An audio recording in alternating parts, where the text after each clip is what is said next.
256. Hello, Kampala.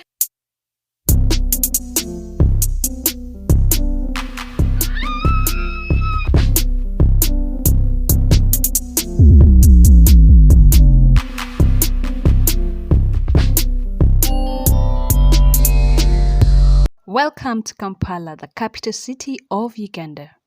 Kampala has a rich and colorful history visible in several fascinating places as we are yet to discover in this video. We are going to see the different historic monuments, the crafts market, the local food market, and the newly refurbished old tax park.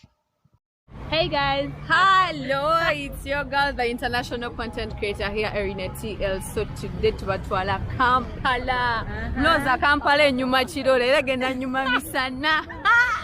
Tulumbia City, as a group of Ugandan YouTubers, we want to take you around our beautiful city, Kampala, the most vibrant city in Africa. Yep. Stay tuned. Welcome to Kampala. This is Twaha, our tour guide.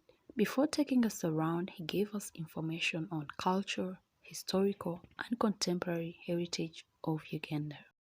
Kampala is also a unique city, and it is also made up of 7 hills. Uganda is a country that is made up of different tribes and also different kingdoms. We have about 56 indigenous tribes, at least each speaking its own language. Where we are right now, this is Buganda Kingdom. It is the biggest kingdom in Uganda. It is the kingdom where the history of Uganda is moving on. Remember, civilization is believed to have begun within Buganda Kingdom. That was during the time of Kabaka Mutesa I. So that was the coming of the Arabs and also the coming of the British, who introduced here religion in different years. That is Islam 1844, Anglicanism 1877, and Catholicism 1879. We had the coming of the colonialists, that was in 1890. That is mainly the coming of a specialist who was known as Frederick Lugard. And that was like the beginning of colonialism here in Uganda. And it was on Kampala Hill where Uganda was declared a British protectorate.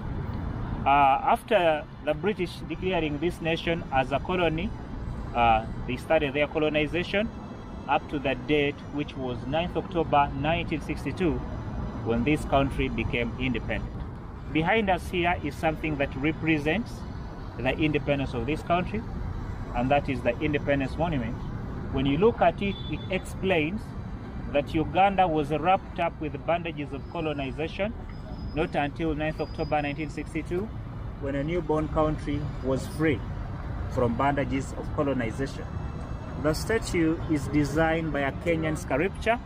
In fact, one of the first graduates of Makerere University, the School of Art, the gentleman known as Gregory Maloba. It is unveiled on the 5th of October 1962 by the first Prime Minister of Uganda, who was known as Apollo Milton Obote. And then 4 days later, Uganda was granted her independence.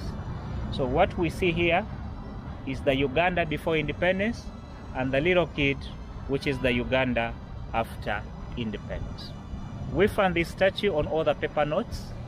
That is 1,000, 2,000, 5, 10, 20, and 50,000 paper notes. Sir Edward Frederick Mutesa II.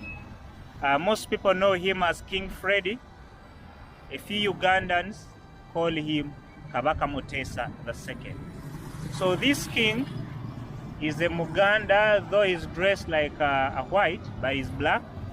He's a king and at the same time a president of this nation, the very first president. So when Uganda became independent in 1962, 1963, he became the first president. He did not become automatic in 1962, but a year later, that's when he became president. That was 1963 to 1966. And his prime minister of that time was known as Apollo Milton Obote. So this gorilla statue is among is representing that gentle giant known as Ruboneza, which was the first habituated in the Mobile group. Remember, Uganda is one of the countries in the world with the highest number of mountain gorillas. In fact, Uganda has half of the world's mountain gorillas, and that is in Wind Impenetrable and in the Virunga Massif, that is in Mugahinga.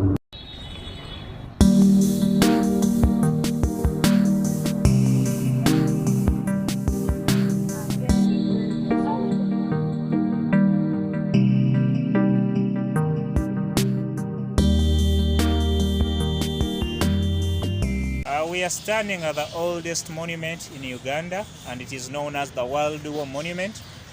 During World War I and World War II, Uganda as a country has some people who fought in support of the British. Those who died, we are remembering them with the presence of this statue, which is representing the people who fought and died during World War I and World War II. And that is the World War Monument. We find it on the 5,000 Uganda shillings note. Pay Kampala a visit and see how we shall make your memories here last a lifetime. With over 30 stalls, Buganda Road Craft Market is the best place to buy African arts, crafts and souvenirs to remind you of your visit to the Pearl of Africa, Uganda. There's carvings, baskets, weaving, jewelry, fabrics, t-shirts, local music instruments, and much more. Most of the items on display are created by hand, and your purchases of these items will impact the lives of those who created it and their families.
So this whole set is the one that goes for 55. Bill cover. Yeah. For restaurants. It's made out of buckler. This is buckler. Designer. That's the word.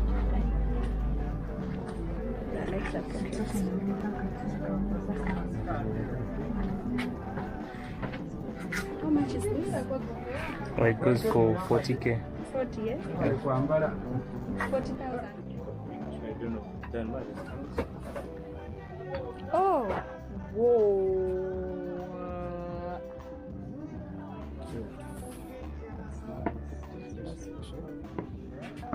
Wow. Love this.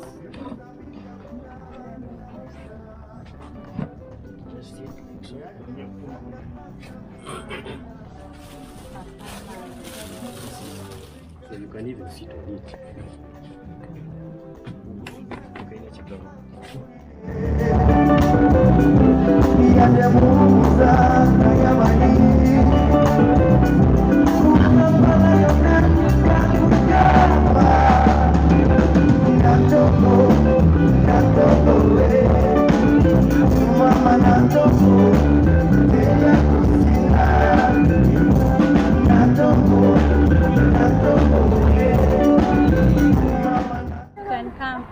This business, Uganda Market Crafts.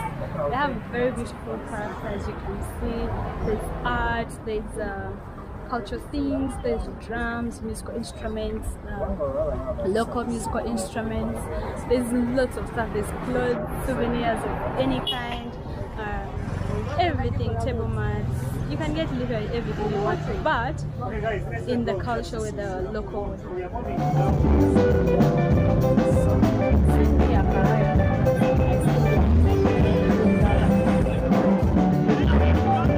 For lunch, we headed to a place with all kinds of African food at a very affordable price. There is food for everyone.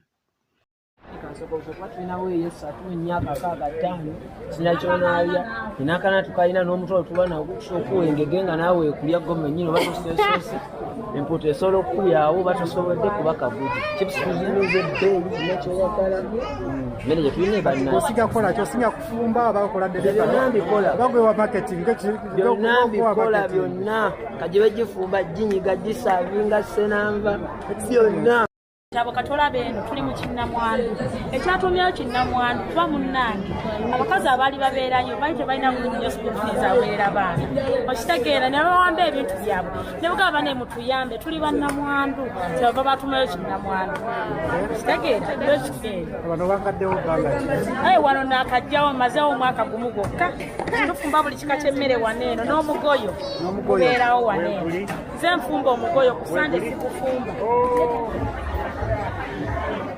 After having our lunch, we headed downtown through Gazaland to the Old Tax Park. The newly renovated Old Tax Park finally opened this year after close to 2 years since it was closed for refurbishment. The scope of work included the carpet layer, the drainage system, administration office in the park, demarcating stages, a toilet facility, passenger sheds, and so much more. In the old park, SOPs are in order as no one is allowed to enter the park without wearing a mask and washing their hands. This is Uganda's biggest tax park, used by over 200,000 passengers daily.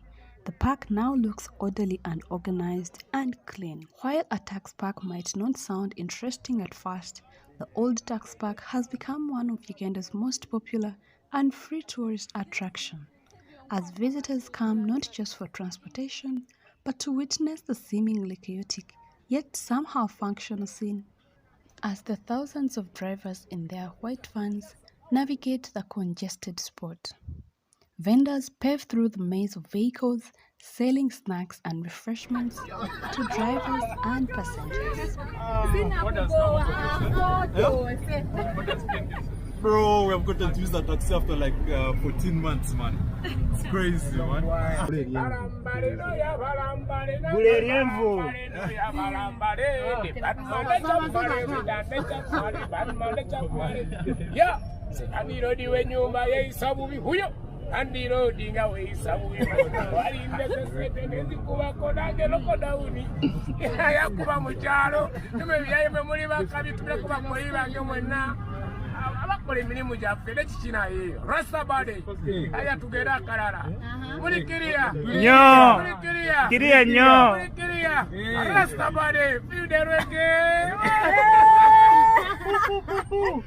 Well, that's all I have for you today. Thank you so much for watching to the end. Please don't forget to subscribe, press the notification bell to be notified whenever I upload. It's been BRANYTEDDY. Until next time.